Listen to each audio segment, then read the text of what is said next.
السلام علیکم and very good morning. جاگو لاہور میں آپ سب کو خوش آمدید. میں ہوں آپ کی ہوسٹ نور السحر. امید کرتی ہوں آپ سب ٹھیک ہوں گے, خیریت سے ہوں گے اور آپ نے آج کے دن کا آغاز بہت ہی پیاری مسکراہٹ کے ساتھ کیا ہوگا. ویورز, ہم میں سے اکثر لوگ یہ سمجھتے ہیں کہ زیادہ محنت ہی کامیابی کی ضمانت ہوتی ہے, لیکن آج کی اس فاسٹ پیسڈ لائف میں یا فاسٹ پیسڈ دنیا میں صرف محنت نہیں بلکہ اسمارٹ ورک بھی بہت زیادہ امپورٹنٹ ہو گیا. یعنی کم وقت میں بہتر منصوبہ بندی کے ساتھ زیادہ اچھے نتائج حاصل کرنا. تو اب یہ جاننا بہت ضروری ہے کہ اسمارٹ ورک کرتے کیسے ہیں. تو سب سے پہلی بات یہ ہے کہ ہر کام کو کرنے سے پہلے اس کی پلاننگ بہت زیادہ ضروری ہوتی ہے, اور جب ہمیں یہ پتہ ہو کہ کیا کب اور کیسے کرنا ہے تو وقت ضائع نہیں ہوتا اور رزلٹ بھی بہتر آتا ہے. ایک اور امپورٹنٹ بات یہ ہے کہ غیر ضروری کاموں سے بچنا سیکھیں. ہر کام ضروری نہیں ہوتا, اس لیے جو اپنی انرجی ہے وہ صرف ان چیزوں پر لگائیں جو واقعی آپ کی پرائیورٹی ہیں یا آپ کو آپ کے مقصد کے قریب لے جائیں.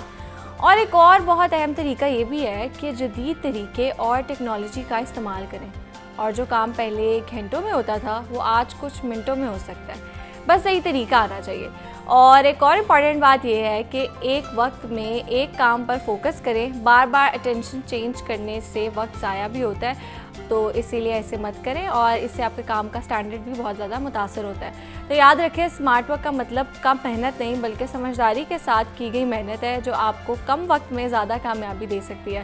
تو اس پازیٹیو سوچ کے ساتھ آج کے شو کا ہم آغاز کرتے ہیں. اب آگے بڑھتے ہیں اپنے سیگمنٹ کی جانب اور بات کریں گے کہ پنجاب حکومت کی طرف سے صوبے کے 12 اضلاع میں کمزور طلبہ کے لیے تقریباً 6000 سمر کیمپس لگائے جا رہے ہیں, اور اس پروگرام کے ذریعے ان پسماندہ اضلاع کے طلباء کو براہ راست فائدہ پہنچے گا جہاں ڈراپ آؤٹ کی شرح زیادہ ہے اور تعلیمی نتائج کمزور ہیں. لیکن یہاں کچھ اہم کوسچنز ریز ہوتے ہیں کہ کیا یہ سمر کیمپس واقعی بچوں کے کام آئیں گے, اور ان سمر کیمپس کو ہم کیسے زیادہ فائدہ مند بنا سکتے ہیں, اور ہمارے تعلیمی نظام کو کن فوری اقدامات کی ضرورت ہے. اور ایک اہم بات یہ کہ سرکاری سکولز اور کالجز میں داخلے مسلسل کم ہو رہے ہیں, اس کی آخر کیا وجہ ہے. اور اس ساری صورتحال پر بات کرنے کے لیے آج میرے ساتھ موجود ہیں ایجوکیشنسٹ رضا الرحمان صاحب. السلام علیکم, کیسے ہیں آپ؟ جی وعلیکم السلام, میں بالکل ٹھیک ہوں. لاہور نیوز کا بہت شکریہ آج کے پروگرام کے لیے. You welcome. اچھا رضا صاحب, سب سے پہلے بتائیں کہ 6000 سمر کیمپس جو لگائے جا رہے ہیں, کیا فائدہ ہوگا اس کا, اور تھوڑا سا اس کو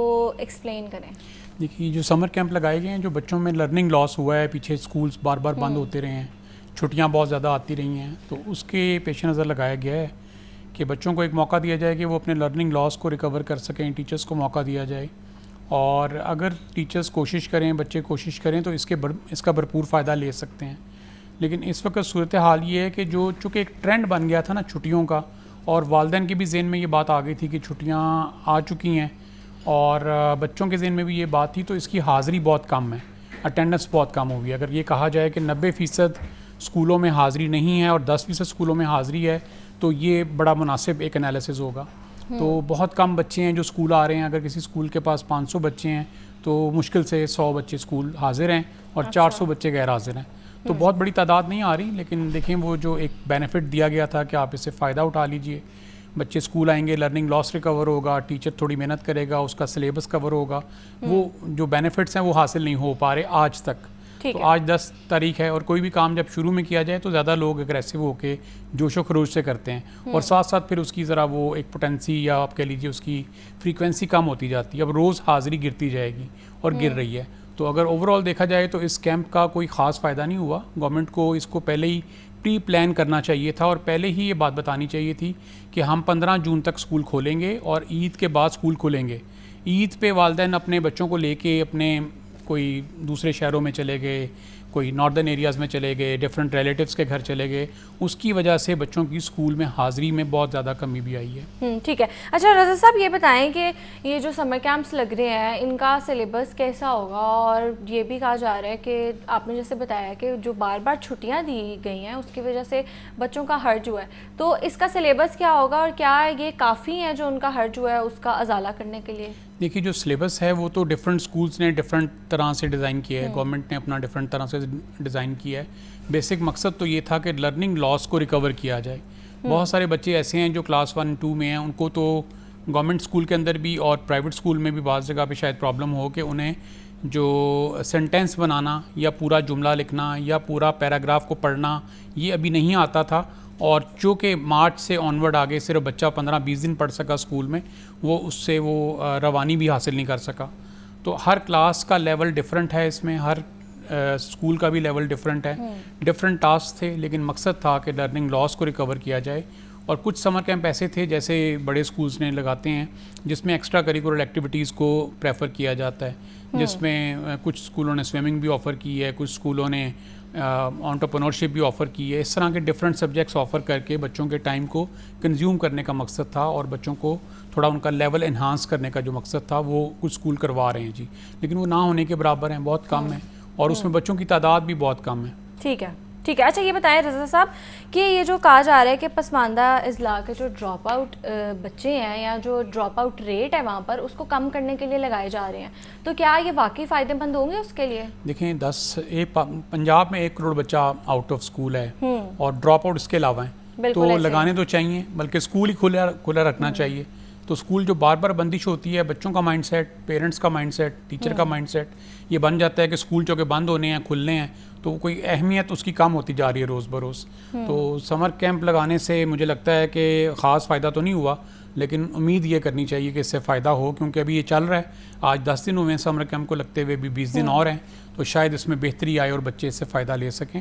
لیکن اوور آل اگر اس کو اسٹرکچر کو دیکھا جائے، جس طرح پلان کیا گیا ہے، جس طرح ایگزیکیوٹ کیا گیا ہے، اس کے فائدے ابھی تک تو مجھے نظر نہیں آئے میم، جو میری اپنی اچھا تو رضا صاحب آپ کو نہیں لگتا کہ یہ جو کیمپس لگائے جا رہے ہیں، جو اکیڈمی سسٹم ہے اس کی طرف فوکس کیا جا رہا ہے، اس کی بجائے جو ہمارا تعلیمی نصاب ہے یا ہمارے جو تعلیمی ادارے ہیں اس میں کچھ میجر چینجز کرنے چاہیے؟ جی بڑا اچھا سوال ہے آپ کا، اور بالکل یہی ہونا چاہیے اور یہی ضرورت ہے آج کی. اور جو تعلیمی اسٹرکچر کو اگر امپروو کر لیا جائے اور بچوں کی مطابقت سے کر لیا جائے، آج کے دور کے مطابق 21ویں صدی کے مطابق کر لیا جائے، تو یہ ایک آسان ترین حل ہے. اور یہ بالکل سمپل ہے، کوئی اس میں راکٹ سائنس نہیں ہے، کوئی اس میں سے بائٹ سے انجینئرز نے نہیں آنا، ایجوکیشنسٹ نے نہیں آنا. سمپل چیزیں ہیں، اگر آپ اس کو کسی بھی آرٹیفیشیل انٹیلیجنس سے بھی کیلکولیٹ کروائیں گے تو وہ بڑے آسان طریقے سے آپ کو بتا دے گی اور سمجھا دے گی کہ کس طرح آپ نے اس کو ٹرم وائز امپلیمنٹ کرنا ہے. تو اگر گورنمنٹ یہ کر لیتی ہے تو بچوں کا فائدہ ہے، والدین کا فائدہ ہے، اس جنریشن کا فائدہ ہے. ابھی آپ کے ٹکٹس میں دیکھ رہا تھا شروع میں آپ نے اس میں کہا کہ بچے ڈراپ آؤٹ ہو رہے ہیں یونیورسٹیز میں سے، کالجز میں سے. تو اس کی ریزنس کو اگر غور کیا جائے تو وہ گراس روٹ پہ ریزنس ہیں. بچوں کے اندر جو ٹرینڈ تھا پڑھنے کا، شوق تھا پڑھنے کا، یا جو ایک والدین کے اندر ایک شوق تھا کہ بچوں کو پڑھائیں، بچے پڑھیں اور کچھ بنیں، وہ آہستہ آہستہ کم ہوتا جا رہا ہے. اور والدین کو لگتا ہے کہ اسکول بیکار ہیں، کالج بیکار ہیں، اور بچوں کو لگتا ہے یونیورسٹیز بیکار ہیں، تو اس لیے یہ 13% ڈراپ آؤٹ ہوا ہے. تو اس کی ریزنز جو ہیں وہ پیچھے اگر دیکھیں تو وہ صرف چھٹیاں ہیں، بار بار چھٹیوں کی پریکٹس، اتنا لمبا گیپ، لرننگ لاس دوبارہ گیپ، پھر بچوں کا اٹینشن سپیم جو ہے وہ بہت کم ہو گیا ہے. ایک تو یہ سوشل میڈیا نے ریلز آ گئی ہیں، بچے اس کو اسکرول کرتے رہتے ہیں.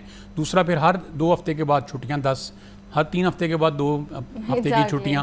تو یہ کیا کر رہی ہیں، آپ کے مائنڈ کو ڈیزائن ایسے کر رہی ہیں کہ ہم چھٹیاں گزارنا چاہتے ہیں، ہم ریسٹ موڈ میں رہنا چاہتے ہیں، ہم کام نہیں کرنا چاہتے، ہم پڑھنا نہیں چاہتے. تو آپ کے دماغ کی آٹومیٹیکلی وائرنگ ایسی کر دی گئی ہے کہ بچے اگر اسکول لگاتار آ بھی رہے ہیں تو 4-5 دن کے بعد وہ کہتے ہیں ہم نے چھٹی کرنی ہے. اب پیچھے بھی لاک ڈاؤن جب انہوں نے دوبارہ لگایا، جمعہ ہفتہ پھر چھٹی آ گئی، اتوار ویسے چھٹی ہوتی ہے. تو بچوں کا پھر ٹیمپرامنٹ ویسا ہی بن جاتا ہے. اگر آپ ان کا ٹیمپرامنٹ میں کنٹینیوٹی لے کے آئیں گے تو وہ پھر اس کو آگے انہانس کر سکیں گے. اسی طرح جب بچے پہلے عام روٹین دنوں میں جب اسکول کھلتے تھے تو بچے جب ہفتے کی اور اتوار کی چھٹی کر کے پیر کو اسکول واپس آتے تھے تو ٹیچرز کو خاصی دشواری پیش آتی تھی ان کو دوبارہ ٹریک پہ لے کے آنے کے لیے. یعنی وہ اٹینٹیو نہیں ہوتے تھے، وہ ٹیچر کی بات سننے میں وقت لگاتے تھے، وہ کام کرنے میں ان کی انگلیاں درد ہوتی تھیں کہ لکھنے میں پرابلم آتی تھی ان کو. یہ میں آپ کو چھوٹے بچوں کی بات بتا رہا ہوں. تو جب 2 چھٹیاں کر کے بچہ دوبارہ اسکول واپس آتا ہے تو اس کو پرابلمز آتی ہیں یا اس کو دشواری آتی ہے. تو آپ اس کا اندازہ لگا لیجئے 1 ہفتے کی چھٹیاں یا 2 ہفتے کی چھٹیوں کے بعد بچہ آئے گا تو وہ کتنا کچھ بھول چکا ہوگا. جو پیٹرنز ہیں وہ بھول چکا ہوگا، جو پیٹرنز ہیں وہ صحیح طرح اس کو آتے نہیں ہوں گے، اور وہ دوبارہ اس ردم میں آنے میں اس کو کتنا وقت لگے گا. تو اس اتھارٹیز کو سب سے پہلے تو میرا خیال ہے یہ سمجھنا چاہیے، 10 سائیکالوجسٹ بٹھا لیں اور آپ ان سے بچوں کی سائیکو پوچھ لیں کہ بچے چلتے کس طرح ہیں، بچے ڈیزائن کیسے ہوتا ہے ان کا برین. دیکھیے ایک بالکل سمپل سا ایک میں ایگزامپل دیتا ہوں. میں چل رہا ہوں اگر پارک میں اور میرے ساتھ ایک بچہ چل رہا ہے تو میں اپنی سپیڈ سے چلوں گا کہ بچے کی سپیڈ سے چلوں گا؟ اپنی سپیڈ سے نہیں، میں بچے کی سپیڈ سے چلوں گا. میں بچے کی سپیڈ سے چلوں گا. تو گورنمنٹ کو یہ دیکھنا پڑے گا کہ بچے کا ایک مائنڈ سیٹ ہے, ایک اس کی سپیڈ ہے, ایک اس کی پک کرنے کی سپیڈ ہے, ایک اس کی چلنے کی سپیڈ ہے, اس کو فالو کریں پلیز. آپ غلط طرف غلط ڈائریکشن میں جا رہے ہیں. ریز کیا کہ مطلب بچوں کے مطابق چیزوں کو ڈیزائن کریں, نہ کہ اپنے مطابق ڈیزائن کریں. جیسے آپ نے اگزامپل دیا ہے جو کہ میں نے صحیح سے اس کو گراسپ نہیں کیا, تو آئی گیس ہماری جو اسٹڈیز ایک وہ جو سلیبس ہے ہمارا, ہمیں وہ بھی اس کے اکارڈنگ ڈیزائن کرنا چاہیے, کیونکہ ہمارا سلیبس صرف برڈن ہے اور وہ کنسیپچول نہیں ہے. اب اسی کو آپ دیکھیں نا, آپ کے اسی سوال سے میں عرض کرتا ہوں حکومت پنجاب کو کہ بچے نا اپنی سپیڈ سے سلیبس کور کریں گے, آپ کی سپیڈ سے سلیبس نہیں کور کر سکتے ہیں. کلاس 1 کی جو بکس ہیں تقریباً اس میں 1000 صفحات ہیں, ان کو پڑھنا ہے, سمجھنا ہے, لکھنا ہے, املا ہے, ڈکٹیشن ہے, فریزز ہیں, جملے ہیں, میتھس ہے, سائنس ہے, کتنی چیزیں ہیں. اب آپ ایک بچے سے کیا ایکسپیکٹ کرتے ہیں کہ وہ 1000 صفحات پڑھ لے گا, اور ہر صفحات میں اگر آپ وہ الفاظ گنے تو وہ کسی میں 120 ہیں, کسی میں 130 ہیں. تو آپ نے بچوں کی سپیڈ سے ان کو پڑھانا ہے, آپ نے اپنی سپیڈ سے ان کو نہیں پڑھانا. بالکل ایسے ہی. تو آج ہم بات کر رہے تھے سمر کیمپس کے حوالے سے, اور کیا چیزیں ہیں جو بہت ضروری ہے چینج کرنا ہمارے ایجوکیشن سسٹم میں, اور اس حوالے سے بات کرنے کے لیے میرے ساتھ ایجوکیشنسٹ موجود ہے, رضا الرحمان صاحب. Thank you so much for your time. ابھی آ لیں گے ایک بریک کے بعد دوبارہ ملتے ہیں.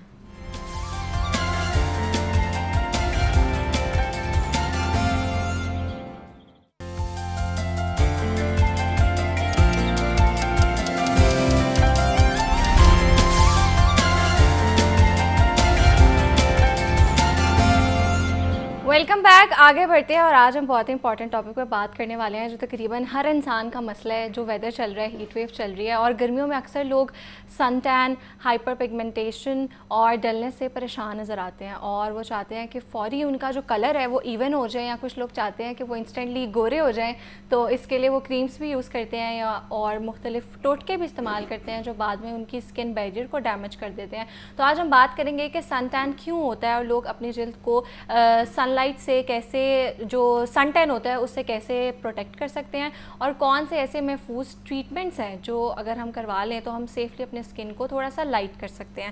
تو اس پر بات کرنے کے لیے میرے ساتھ اسکن اسپیشلسٹ موجود ہیں آمنہ راج. السلام علیکم, کیسی ہیں آپ؟ وعلیکم السلام, I am very well, thank you. آپ کیسے ہو؟ یو ویلکم, میں بالکل ٹھیک ہوں. اچھا آمنہ, سب سے پہلے تو یہ جو کرنٹ ویدر چل رہا ہے نا, اس میں تقریباً ہر بندے کا مسئلہ ہے ان ایون اسکن ٹون. جو لوگ کام کرتے ہیں, ہم دیکھتے ہیں جب ہم گھر جاتے ہیں, اکثر ہم بھی جب گھر جاتے ہیں تھوڑا سا آؤٹ ڈور میں گھوم کے, تو ہم دیکھتے ہیں کہ ہمارے فور ہیڈ کا کلر اور ہوتا ہے اور ادھر ساری پگمنٹیشن ہوئی ہوتی ہے. تو سب سے پہلے بتائیں یہ کیوں ہوتی ہے اور کیسے ہم اس سے اپنے آپ کو پروٹیکٹ کر سکتے ہیں؟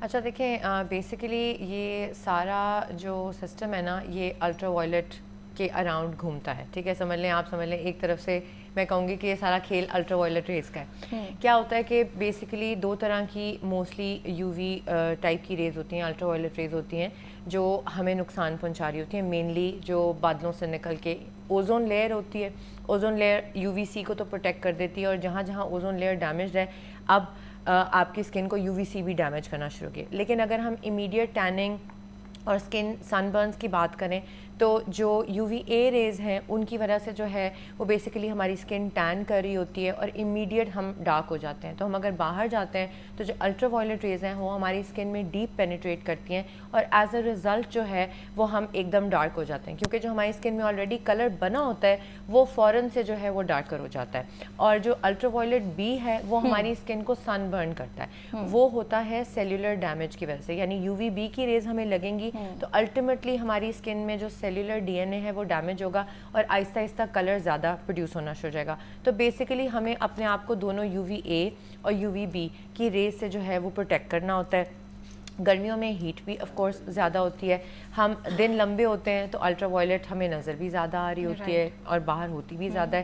تو اس کا مین اسٹے جو ٹریٹمنٹ ہے, یا سمجھ لیں جو مین کام ہم کر سکتے ہیں وہ سن بلاک کا استعمال ہے. سب سے پہلے کہ آپ کہیں کہ ہم اس کو پریونٹ کیسے کریں, تو اگر ہم سن بلاک یوز نہیں کریں گے تو ہمارے زیرو پروٹیکشن ہے. تو ہم جیسے ہی باہر نکلیں گے ہمیں یو وی اے لگے گی تو ہم فوراً ڈارک ہوں گے, اور جو اس میں یو وی بی ہوگی وہ ہمیں آئندہ پورے سمر پورے سال میں رنگ ڈارک کرنے کا یا ٹین کرنے کا وہ ایک پروسیس اسٹارٹ ہو جاتا ہے. ایسے ہی. اچھا ہم نا آپ نے بات کیا کہ سن بلاک سن اسکرین یوز کرنا از ویری امپورٹنٹ, لیکن یہ بھی زیادہ امپورٹنٹ ہے کہ آپ کون سا سن بلاک اور کون سی سن اسکرین یوز کر رہے ہیں, کیونکہ مارکیٹ میں ایسے بہت سے سن بلاک ہیں جن کے انگریڈینٹس کویسچنیبل ہے, جو خود برانڈ کویسچنیبل ہے کہ کیسے اس کے نا سن بلاکس آ سکتے ہیں, اور لوگ ان کو لے لیتے ہیں یہ سمجھ کے کہ شاید یہ سستے ہیں, حالانکہ جو میڈیکیٹڈ سن بلاک ہیں اچھے وہ بھی آپ کو ریزنیبل پرائسز میں مل جاتے ہیں. تو ہم کیسے چوز کر سکتے ہیں اچھی سن اسکرین یا اچھا سن بلاک؟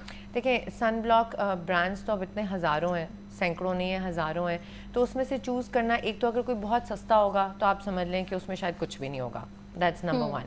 سیکنڈلی اگر آپ نے اس کی لیبل کو پڑھنا ہے تو لیبل کو سمجھنے کے لیے اس کے اوپر لکھا ہونا چاہیے کہ UVA پروٹیکشن ہو, UVB پروٹیکشن ہو, اور کم سے کم SPF 30 ہو. ٹھیک ہے, جیسے جیسے SPF بڑھتا ہے وہ پروٹیکشن جو ہے نا وہ بہت تھوڑی سی زیادہ دیتا ہے. ٹھیک ہے, جتنی دیر میں 2 طرح کے سن اسکرینز ہوتے ہیں. اب یہ ٹاپکس بہت لمبے ہیں, میں نہیں آپ ایکسپلین کریں چھوٹی مطلب ان دا سینس کہ بات یہ کروں گی کہ ہمیں سمجھنے کے لیے, جیسے میں ایک سائنٹسٹ ہوں, ایک ڈاکٹر ہوں, تو میرے سمجھنے کی ایک اور سچویشن ہے. ایک نارمل بندے کے لیے یہ سمجھنا کافی ہے کہ اس کو UVA اور UVB پروٹیکشن چاہیے اور اس کو ساتھ میں SPF 30 چاہیے. سن بلاکس 2 طرح کے ہوتے ہیں, ایک فزیکل سن اسکرینز ہوتی ہیں اور ایک کیمیکل سن اسکرینز ہوتی ہیں. موسٹلی جو ہوتی ہیں آج کل مینلی کیمیکل بیسڈ ہوتی ہیں, اور ساتھ میں اس میں ہلکا سا فزیکل جو سن اسکرین پروٹیکٹنگ ایجنٹ ہوتا ہے وہ بھی ڈالا ہوتا ہے, تاکہ ہم دونوں طرح سے جو ہے وہ بچ سکیں. اب جب اگر آپ نے SPF 30 لے لیا ہے تو اور یا SPF 100 لیا ہے تو کیا SPF 100 پورا دن آپ کا گزارا کر دے گا؟ نہیں, ایسا نہیں ہے. آپ نے اگر SPF 30 لیا ہے, SPF 50 لیا ہے, SPF 100 لیا ہے, SPF 100 سے آپ کو صرف سمجھ لیں 3 to 5% اور پروٹیکشن ملتی ہے سن سے, لیکن اس کا بھی کام اتنی ہی دیر میں ختم ہو جاتا ہے. ٹھیک ہے, مطلب 3 to 4 hours بعد آپ کو ری اپلائی کرنا ہے. 2 hours if you are outdoors, اگر آپ آؤٹ ڈورز ہیں تو آپ سمجھ لیں کہ اگر آپ نے ہر 2 گھنٹے کے بعد سن بلاک ری اپلائی نہیں کیا تو آپ کو اسکن ٹیننگ ہوگی ہی ہوگی. اگر آپ انڈورز بھی ہیں یا ویدر کلاؤڈی بھی ہے تب بھی آپ نے سن بلاک لگانا ہے اپنی اسکن کو ٹیننگ سے اور سن ڈیمیج سے پروٹیکٹ کرنے کے لیے. ٹھیک ہے, اگر آپ نہیں یوز کرتے تو آپ سمجھ لیں کہ آج تو آپ ٹین ہوں گے ہی ہوں گے, اس کے ساتھ ساتھ آپ کا سیلولر DNA ڈیمیج ہوگا تو آپ ایج بھی کریں گے, اور آپ میں اسکن کینسرز کے, ایون کہ ہماری اسکن ٹائپ میں ٹائپ 3, ٹائپ 4, ٹائپ 5 اسکن میں بھی اسکن کینسرز ہونے کا خطرہ ہوتا ہے. ٹھیک ہے. اچھا ہم بات کر رہے تھے ٹریٹمنٹس کی, تو اگر تو یہ کوئی ٹریٹمنٹس کروا رہے ہیں تو آبویسلی یہ سیف ہے, تو اگر آپ چاہتے ہو آپ کی اسکن تھوڑی لائٹر لگے, فیئرر لگے, تو اٹس یور چوائس اگر آپ سیف ٹریٹمنٹس کی طرف جا رہے ہو. لیکن یہ جو مارکیٹ میں فارمولا کریمز ہیں, اگر کوئی یہ استعمال کرے تو obviously this is very dangerous. تو اس کے لیے ڈونٹ یو تھنک یہ بھی بہت زیادہ ضروری ہے کہ ہم لوگوں کو اس بارے میں اویئرنیس دیں کہ آپ کی جو اسکن کا ٹون ہے اٹس مور امپورٹنٹ کہ آپ کی اسکن ہیلدی لگے, گلوئی لگے, یا چٹی لگنا از ناٹ دیٹ امپورٹنٹ. تو آپ کو نہیں لگتا کہ ہمیں تھوڑی سی اس حوالے سے بھی اویئرنیس دینی چاہیے لوگوں کو کہ جو آپ کا ایگزسٹنگ کلر ہے آپ اس اسکن پہ کام کر کے اس کو بہتر کریں, انسٹیڈ کہ آپ جو اسٹیرائڈس بیسڈ کریمز ہیں اس کو استعمال کر کے گورا ہونے کی کوشش کریں؟ دیکھیں اس میں 2 بہت اچھے ایسپیکٹس آپ نے بات کی کہ اویئرنیس کی اگر ہم بات کریں تو میں ایز اے ڈرمیٹولوجسٹ مجھے 21 ایئرز ہو گئے ہیں سیکھتے کرتے اور پریکٹس کرتے. ٹھیک ہے, شروع میں ہم سیکھ رہے ہوتے ہیں اور ٹریٹمنٹس بھی سیکھتے ہیں, اپنا پڑھتے ہیں, ڈگریز کرتے ہیں, سارا کچھ کرتے ہیں. تو مجھے 21 years I have been working in Lahore. اب میں تو پہلے دن سے یہ اویئرنیس کریٹ کرتی ہوں. میرے پاس جو کلائنٹ آتا ہے ایون ٹی وی چینلس پہ بیٹھ کے, پوڈ کاسٹ میں بیٹھ کے, میں ہمیشہ اس بات کو ایڈوکیٹ کرتی ہوں کہ بھائی آپ کا جو اپنا باڈی کا کلر ہے آپ اس پہ فوکس کریں. جو ہماری انر آرم کا کلر ہوتا ہے یا ہماری باڈی کا جو کلر ہے آپ کے شولڈر سے نیچے, آپ اس پہ فوکس کریں کہ اگر ہمارا یہ کلر ہی ہمارے فیس پہ ہو یا ہمارے ہاتھوں پہ ہو تو 99% لوگ سیٹسفائیڈ ہوں گے. ایکنی کے نشان نہیں ہونے چاہیے, بالکل آپ کی پگمنٹیشن نہیں ہونی چاہیے, کوئی سن اسپاٹس نہیں ہونے چاہیے. ان چیزوں پہ فوکس کر کے اپنے کمپلیکشن کو ایون ٹون کریں, اور اگر کوئی 1-2 ڈگری لائٹر کرنا چاہتا ہے تو اس کو سیفلی کیا جا سکتا ہے. لیکن اگر آپ یہ سوچیں کہ بالکل مجھے کسی گورے کی طرح گورا ہونا ہے, وہ آپ کے لیے کبھی بھی سیف نہیں ہے. ٹھیک ہے, اور آئی تھنک جو آپ بات کر رہے ہو نا کہ اسٹیرائڈ کریمز اور فارمولا کریمز کی اویئرنیس کا, تو 90% خواتین کو گھر میں پتہ ہے کہ یہ ہم غلط کر رہی ہیں, یہ ہمیں فارمولا کریمز یوز نہیں کرنی چاہیے. کیونکہ وہ ایک دفعہ ان کو بیوٹی پارلرز والی یا سیلون والی یہ کنونس کرتی ہیں کہ یار کچھ نہیں ہوتا تھوڑے دن یوز کر لیں. اب جب وہ تھوڑے دن یوز کرتی ہیں ان کو افیکٹ بہت اچھا آتا ہے. اب وہ اس لالچ میں کہ یہ اچھا افیکٹ ہے میں اس کو مینٹین کروں, وہ کرتی جاتی ہیں اور کوئی خاتون 4-5 سال سے پہلے اس کو بس نہیں کرتی. کیوں؟ کیونکہ آہستہ آہستہ 6 مہینے میں, سال میں, 2 سال میں اسکن کی بس ہو جاتی ہے اور پھر ان کو ایکنی ہونا شروع ہو جائے گی یا چھائیاں ورس ہونا شروع ہو جائیں گی, یا جیسے انہوں نے کہا اسکن لال رہنا شروع ہو جائے گی. اسکن لال رہنا کا مطلب ہے کہ ان کو پرابلی روزیشیا ہو گیا ہے. تو یہ والی کنڈیشنز اسٹیرائڈ کریمز یا مکس کریم سے ہو جاتی ہیں, تو ان کو اس کو اوائڈ کرنا چاہیے. اب لوگوں کو صرف یہ اویئرنیس نہیں ہے کہ کیا اسٹیرائڈ کے بغیر ہم اپنے کلر کو لائٹن کر سکتے ہیں. تو جیسے میں نے کہا کہ اب سائنس نے اتنی ترقی کر لی ہے پچھلے 5-10 سال میں کہ اتنے سیف انگریڈینٹس مارکیٹ میں اویلیبل ہیں کہ بجائے کہ ہم اسٹیرائڈ کریم کا سہارا لینے کے ہم وہ انگریڈینٹس یوز کر لیں. بالکل ایسے ہے. ٹھیک ہے. اچھا آمنہ, ہم آگے سن ٹیننگ کی بات کر رہے تھے تو ہمارے پاس لاسٹ منٹ ہے. جاتے جاتے آپ بتا دیں کہ یونیورسٹی گوئنگ لڑکیاں, آفس گوئنگ لڑکیاں یا لڑکیاں ان کو بھی ٹیننگ ہو جاتی ہے, تو کون سے ایسے پروسیجرز ہیں جو وہ کروائیں ان کے لیے سیف ہیں, کوئی سائڈ افیکٹس بھی نہیں ہے ان کے لیے؟ مائکروڈرمابریشن, ٹھیک ہے, وہ الومینم آکسائڈ کرسٹلز کے ساتھ آپ کی اسکن کی ڈیڈ لیئر ریموو ہوتی ہے اور وہ ریلیٹیولی سیف ہیں. اس سے آپ کی ڈرگ ڈیلیوری بھی امپروو ہو جاتی ہے, یعنی آپ جو اس کے اوپر گھر پہ سیرمز یوز کریں گے وہ زیادہ افیکٹو ہو جائیں گے, تو آپ کی ٹیننگ ریورس بھی کی جا سکتی ہے اور اس سے پریونٹ بھی ہو سکتے ہیں. دوسرے نمبر پہ کیمیکل پیلز آتے ہیں, ٹھیک ہے. تیسرے نمبر پہ again micro needling with brightening serums like glutathione, tranexamic serum, vitamin C etcetera. ٹھیک ہے. تو آج ہم بات کر رہے تھے کہ گرمیوں میں جو ہماری اسکن ہے بہت زیادہ ڈل ہو جاتی ہے, ٹین بھی ہو جاتی ہے, تو کون سے ایسے ٹریٹمنٹس ہیں جو ہم کروائیں تو ہماری اسکن بالکل ایون ٹون ہو جائے گی. اور ساتھ ساتھ ہم نے یہ بھی بات کی ہے کہ جو عورتیں یا جو بھی لوگ گھر میں یوز کرتے ہیں فارمولا کریمز, اسٹیرائڈ کریمز, وہ کیسے ان کے آلٹرنیٹ سیف ٹریٹمنٹس ہیں ان کی طرف جا سکتے ہیں اگر وہ چاہتے ہیں کہ ان کی اسکن تھوڑی سی لائٹر ٹون ہو جائے. اس پر بات کرنے کے لیے میرے ساتھ موجود تھی skin specialist Amna Raj. Thank you so much for your time. ابھی آ لیں گے ایک بریک کے بعد دوبارہ ملتے ہیں.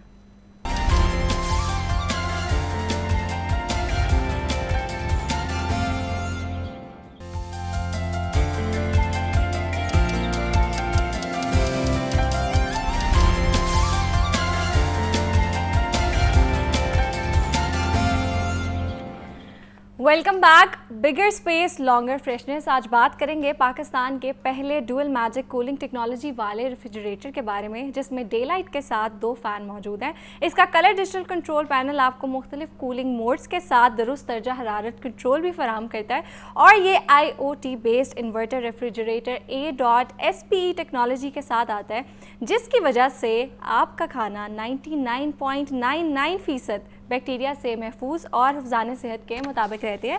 اور اسی حوالے سے بات کرنے کے لیے میرے ساتھ موجود ہے مسٹر کاشف جاوید, جن کو انڈسٹریل مارکیٹنگ, FMCG اور الیکٹرانکس انڈسٹری میں 20 سال کا ایکسپیرینس حاصل ہے. وہ اس وقت ہائر پاکستان میں بطور ڈائریکٹر ریفریجریٹر خدمات سر انجام دے رہے ہیں. السلام علیکم, کیسے ہیں آپ؟ جی وعلیکم السلام. ہم اچھا مسٹر کاشف جاوید صاحب, ایک جو مسئلہ گرمیوں میں رہتا ہے نا, سب کو ٹھنڈے پانی کی ضرورت ہوتی ہے اور سب کو چاہیے ہوتا ہے کہ اگر کچھ بھی فریج میں رکھ رہے ہیں نا تو وہ نہیں ایک دفعہ فریج کھولے تو ایسے ٹھنڈی ہوا پڑے. تو تھوڑا سا ہائر کے بارے میں بتائیں. ہائر کا ایک نام ہے اور ہر گھر میں مجھے لگتا ہے ہائر کی کوئی نہ کوئی چیز موجود ہوتی ہے, اور آپ کچھ بھی نیا لینے جا رہے ہیں تو آپ کی پہلی چوائس ہوتی ہے ہائر کا AC لینا ہے, ہائر کا ریفریجریٹر لینا ہے. تو ایسا کیوں ہے؟ اچھا, سب سے پہلے تو میں بتاؤں کہ ہائر ایک ملٹی نیشنل کمپنی ہے. ہم پوری دنیا میں آپریٹ کریں, اور پاکستان میں نہیں, یہ پوری دنیا میں بھی اپلائنسز میں سب سے بڑی کمپنی, اور پاکستان میں بھی ہم سب سے زیادہ AC, ریفریجریٹر, واشنگ مشین اور ڈی فریزر بیچنے والی کمپنی. اور اوورال بھی ہمارا جو ٹرن اوور ہے وہ پاکستان میں تمام ہوم اپلائنسز کمپنی میں سب سے زیادہ.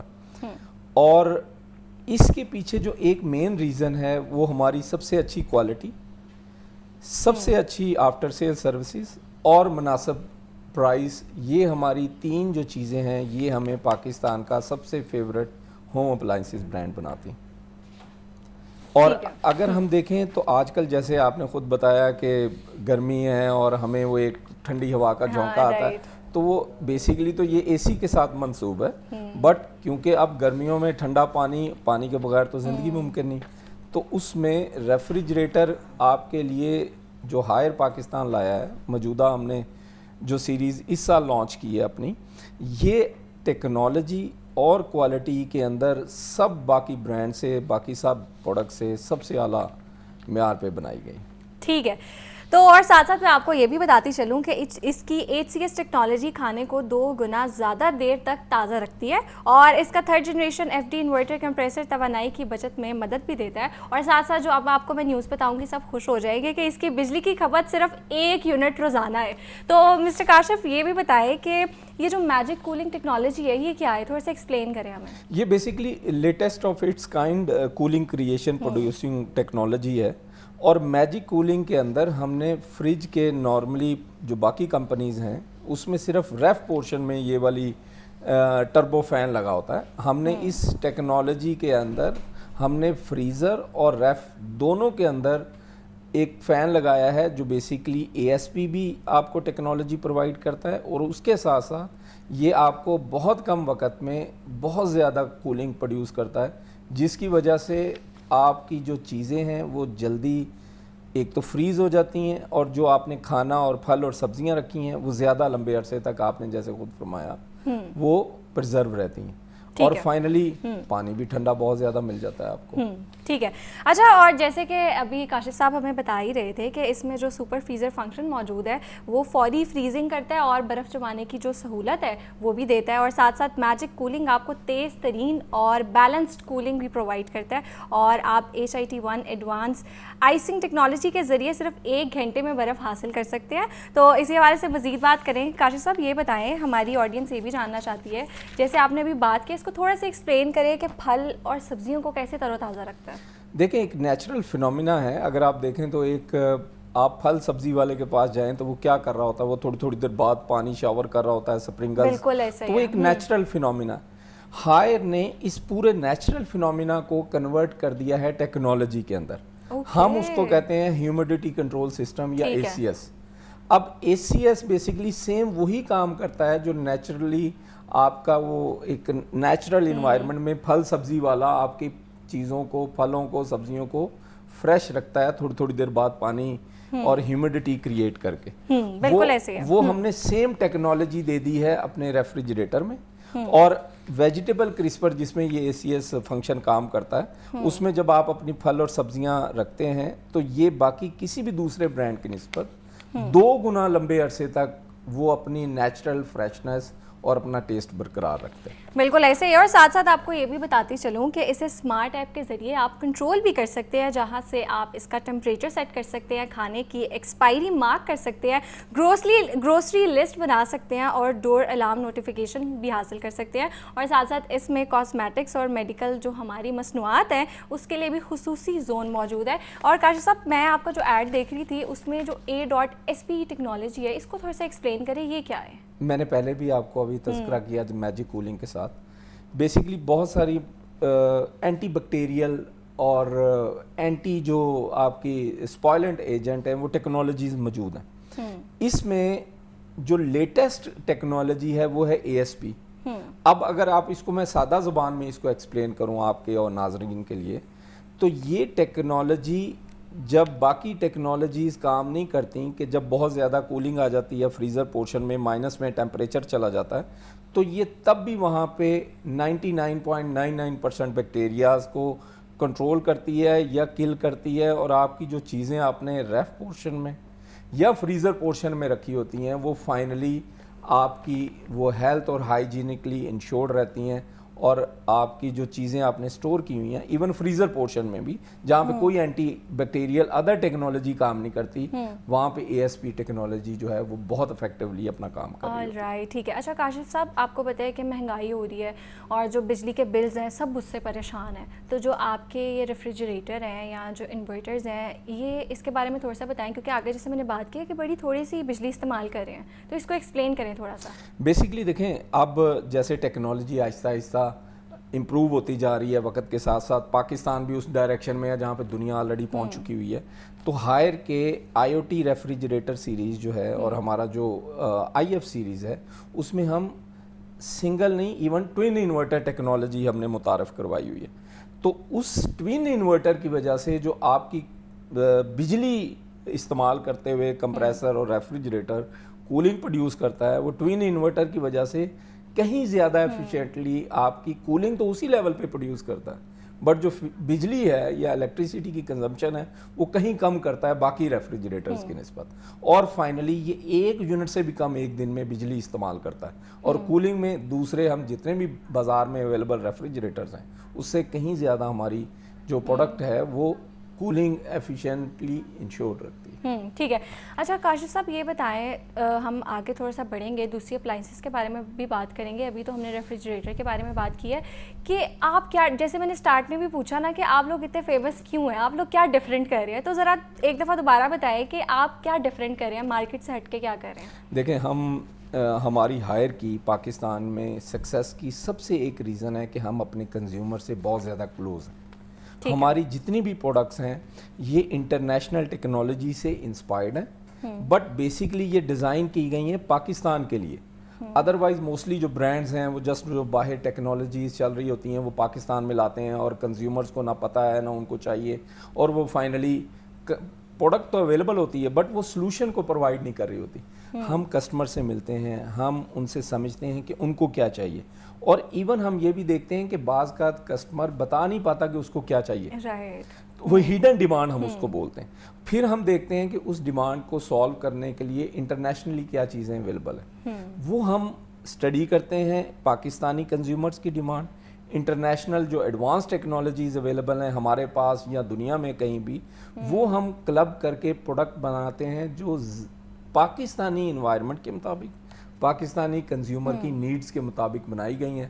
اوبیسلی یہی ہماری پاکستان میں سکسیس کی one of the core reason ہے۔ سیکنڈلی پروڈکٹ ساری کمپنیز بیچ لیتی ہیں، اس کے بعد جو وارنٹی سروسز ہیں یا اس کے بعد جو کنزیومر ہینڈلنگ ہے وہ الحمدللہ ہائر سب سے اچھا آفٹر سیل جو نیٹ ورک ہے وہ مینیج کرتا ہے۔ پاکستان میں کراچی سے لے کے گلگت اور چترال اور پاکستان کے ہر کونے کونے میں ہمارے لوگ موجود ہیں، کیونکہ کمپلینٹ آنا مسئلہ نہیں ہے، کمپلینٹ کو پراپر حل نہ کرنا یا کسٹمر کو سلوشن نہ دینا یہ سب سے بڑا پرابلم ہے۔ بالکل، اس میں ہم سب سے زیادہ ایفیشینٹ ہیں، اور ان دونوں چیزوں سے بڑھ کے جو ہماری پروڈکٹ کی کوالٹی ہے وہ اتنی اچھی ہے کہ ابھی ہم نے اپنے ایئر کنڈیشن کے لیے 5 سال کی وارنٹی کر دی ہے، جس میں ہم ملٹی ٹائمز کسی بھی پرابلم کو سالو کرتے ہیں، مطلب ساری ذمہ داری ہمارے اوپر۔